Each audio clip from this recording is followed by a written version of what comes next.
Thank you, Mr. Chairman.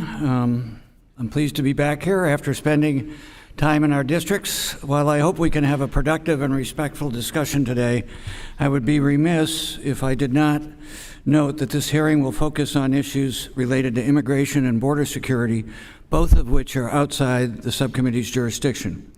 As members of this subcommittee, our job is to uphold and create legislation that benefits the American workforce.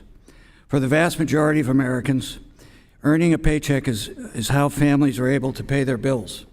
Since the 1970s, however, the highest income households in America have pulled ahead further and further, and even more dramatically after COVID, than average working families. This is the problem of economic stagnation in America, is the extreme concentration of greed and wealth in this country, not immigration. The Congressional Budget Office shows that between 1989 and 2019, the total wealth held by families in the top 10% increased by 240%, while the other 90% barely increased at all. Unfortunately, I'm concerned that we are using our time here today to talk in dangerous rhetoric that fuels racial and prejudice conspiracy theories rather than focus on the important, extremely important work for American families and the workforce. By contrast, the Biden administration and congressional Democrats have made our priorities crystal clear. We have priorities that prioritize that the needs of workers and their families are delivered in meaningful solutions to grow our economy from the bottom up and the middle out. Last Congress, Democrats passed the Inflation Reduction Act, which invested in our workforce and the economy while lowering costs for working families. Moreover, because of the Inflation Reduction Act, families are saving on energy bills and prescription drug costs, thus giving them more purchasing power. Additionally, the American Rescue Plan provided a solution to the multi-employer pension crisis, saving the pensions of over 1 million workers and preventing the closure of thousands of businesses. Today's hearing is also happening as we race closer to the deadline to fund the federal government, an obligation I know we all take seriously as members of Congress, or I hope we do.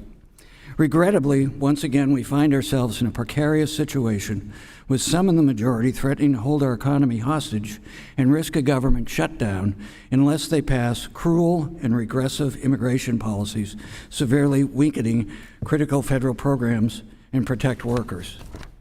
I am unaware of anyone who believes in open borders other than the marketing people by a small percentage of the majority party, I hope. Research by the Joint Economic Committee confirms that these dangerous tactics only lower consumer confidence, reduce economic output, and interrupt essential government operations, including federal employee pay. It is important to note that the last 3 government shutdowns cost the government at least $338 million in additional processing costs and late fees.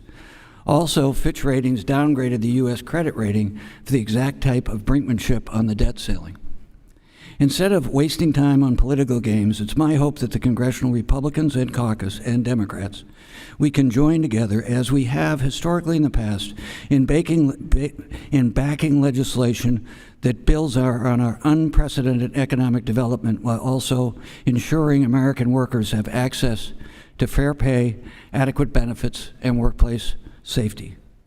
The Infrastructure Investment and Jobs Act, which will repair and upgrade old infrastructure around the country, as well as the CHIPS and Science Act, which will further boost our economy and revive our manufacturing workforce, are examples of what can happen when we move past the divisive rhetoric and focus on what matters most to those we serve. As we enter the next legislative session, let us put politics aside and focus on improving the lives of American workers and their families. Thank you, Mr. Chairman. I yield back.